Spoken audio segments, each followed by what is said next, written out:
ቤተሰብ እንግዲህ ፈረንጁና ኤፍሬም መጥተዋል ማለት ነው። ኤፍሬምም እንግዲህ ስለ ወንድሙ ስለ አብርሃም ስራ ያለውን ነገር እውነቱን ተናግሯል ማለት ነው።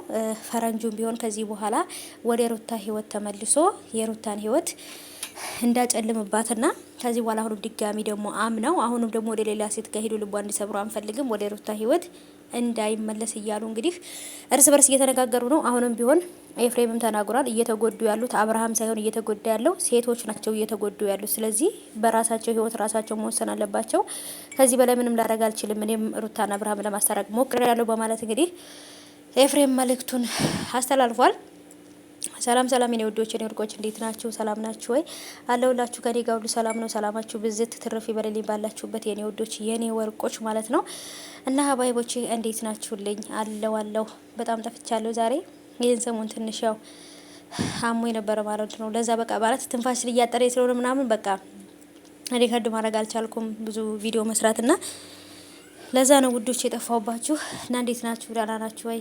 እውነት ለመናገር የጨጓራ ባክቴሪያ የሚባል በሽታ በጣም ከባድ እንደሆነ በራስ ላይ ሲደርስ ነው የሚታወቀውና ልክ የጥርስ ህመምም እንደዛውና እኔ ደግሞ እንግዲህ የጨጓራ ባክቴሪያ ተብዬ መድኃኒት እየወሰድኩ ነውና ዱአ አድርጉልኝ የኔ ውዶች። አላህ ዋይ ይንቀልልኝ። ያው የጨጓራ በሽታ ራስን ከተንከባከቡ ይለቃል፣ ግን እኔ ጋር በጣም ደረጃው ከባድ ስለሆነ ለዛ እንግዲህ አሞኛልና ዱአ አድርጉልኝ የኔ ውዶች። የማንኛችንን ዱአ ያላህ እንደሚቀበል አነቅም። ዱአ አድርጉልኝ የኔ ውዶች።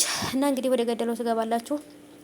አሁንም ቢሆን አብርሃም ኤፍሬም እንደተናገረው ወይንም ደግሞ ፈረንጁ እንደተናገረው አብርሃም ወደ ሩታ ህይወት ከዚህ በኋላ መመለስ አለበት ብዬ አላስብም። ከፈለገ ሄርሜላን እዛው ያጃጅል እንጂ ሩታ ከዚህ በኋላ ሲፈልግ ሄርሜላን ሲፈልግ በፊት የልጅነት ፍቅረኛውን ፍቅርን አምጥቶ እንደገና ሌላ ታሪክና ሌላ ትርምስ ውስጥ ማስገባት ማለት እውነት ከባድ ነው።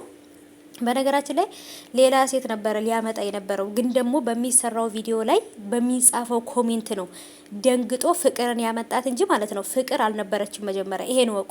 ሌላ ሴት ነበረች። ግን እንዴት ሌላ ሴት በቃ አይደል በቃ በሰውም ተወዳጅ ስላልሆነ እዛው ከሶስቱ ሴቶች ጋር አንድ ጊዜ ሄርሜላ ጋር ይታረቃል፣ ሄርሜላን ትቶ ሩታ ጋር ይመጣል፣ ሩታን ትቶ በቃ ፍቅር ጋር እንዲህ እያለ ነው መሽከርከር የሚፈልገውና ምክንያቱም ሶስቱም የሱ ፍቅረኞች ስለሆኑ ሩታ ሚስቱ ናት፣ ሄርሜላንም ቀለበት አድርጎላታል። በሁለቱም ህይወት ላይ እየተመላለሰ በሶስቱ ህይወት ላይ መጫወት እንጂ የፈለገው አሁን ላይ ምንም አብርሃም የሚፈልገው ሌላ ነገር አለ ብዬ አላስብም። አብርሃምም ይለወጣል ብላችሁ ደግሞ አትልፉ። አብርሃምንም ወደ ሄርሜላ ወደ ሩታ መልሳለን ብላችሁ የልጅቷን ህይወት ድጋሚ እንትን አትበሉት። በቃ ሩታ ጀግና ናት፣ ጠንካራ ናት። ልጇን ይዛ ገለል ብላ ራሷን አዳምጣ የተፈጠረውን ነገር ሁሉ እንዳልተፈጠረ እረስታ ቀጣይ ህይወቷን ማስተካከል አለባት ብዬ አስባለሁና ስለዚህ ከዚህ በኋላ አብርሃም ተመልሶ ለሩታ ባል አይሆናትም፣ ለልጁም አባት አይሆንም። ምክንያቱም ተበላሽቷል። በቃ መዝለል የለመደ ወንድ አባትም ባልም መሆን አይችልም። ይሄን ታውቃላችሁና ከባድ ነው።